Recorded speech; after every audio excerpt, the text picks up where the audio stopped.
Шариат — это законы Аллаха и Конституция Аллаха. Мы же, в свою очередь, в нашей жизни Ему и Его законам должны подчиняться. Вот вы, например, расспрашиваете людей, за кого бы они отдали свои голоса, если завтра выборы. Вот как я могу ответить на это. Наше вероубеждение в таухиде, в сунне, в шариате, то есть в законах Аллаха, голосование — это многобожие. Голосующий становится неверным, становится многобожником. Почему? Дам короткое разъяснение, а затем передам слово вам. К примеру, вопрос. Кому мы совершаем намаз? Аллаху совершаем. Если совершить намаз не Аллаху, станет ли человек неверующим? Если совершать намаз не Аллаху, совершив ширк, становится неверующим, потому что он совершил многобожие. Многобожие — это предавать сотоварищей. Еще один вопрос. Вот слово «хамд» — «хвала». Если кто-то скажет, что да, хвала принадлежит Аллаху, но также принадлежит и моему отцу, совершает ли этот человек многобожие? Аллах говорит: «Альхамду лилляхи раббил алямин». Сура Аль-Фатиха говорит: «Хвала принадлежит Аллаху, Господу миров».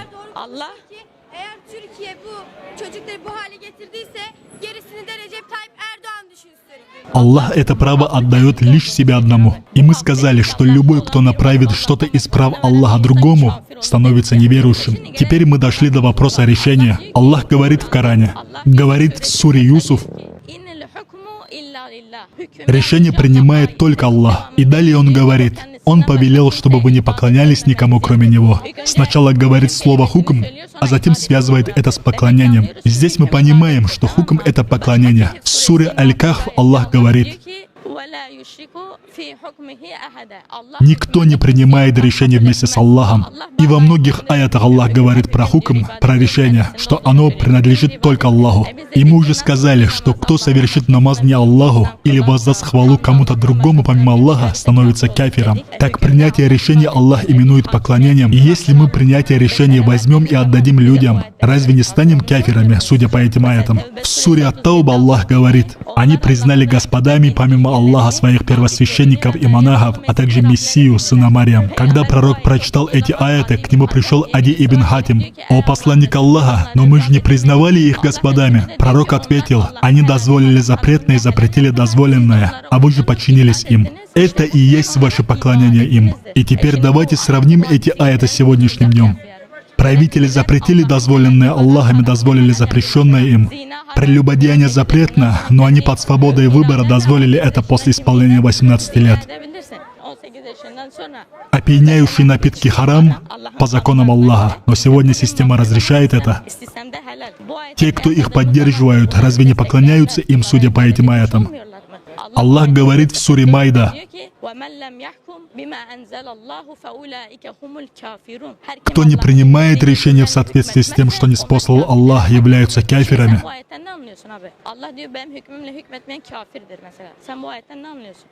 Кто не правит по законам Аллаха и кто их поддерживает, находится в многобожии. И мы сказали, что кто совершит намаз не Аллаху, станет неверующим. А хукм Аллах сам называет поклонением. И кто отдаст это право другому, разве он не впадет в неверие? Некоторые говорят, чтобы стать мусульманином, нужно шахада, совершать намаз, пост. Этого недостаточно. Даже если зовут тебя Мухаммад, если ты несколько раз хадж совершал, как бы ты себя ни считал мусульманином, это тебя не спасет. И что говорит Аллах по этому поводу? Сура Аль-Бакара: тот, кто отвергнет тагута и уверует в Аллаха. Сначала идет отвержение, затем вера. И не будет веры, пока не отвергнем тагута. Что такое тагут? Слышали хоть? Если мы даже не знаем то, без отвержения которого не станем мусульманами, как же мы тогда станем мусульманами? Раскрою коротко, что такое тагут. Литературное понимание — не иметь предела, заблуждения, нарушать установленные границы. Шариатское значение — дьявол, колдун, правители, не правящие по законам Аллаха. Если я приду в твой дом, по беспределу раскидаю все твои вещи, я же нарушу грани в твоем доме. Нарушу.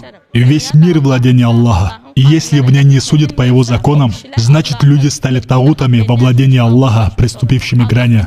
И Аллах сообщил, что пока мы не отвергнем их, нам не стать мусульманами.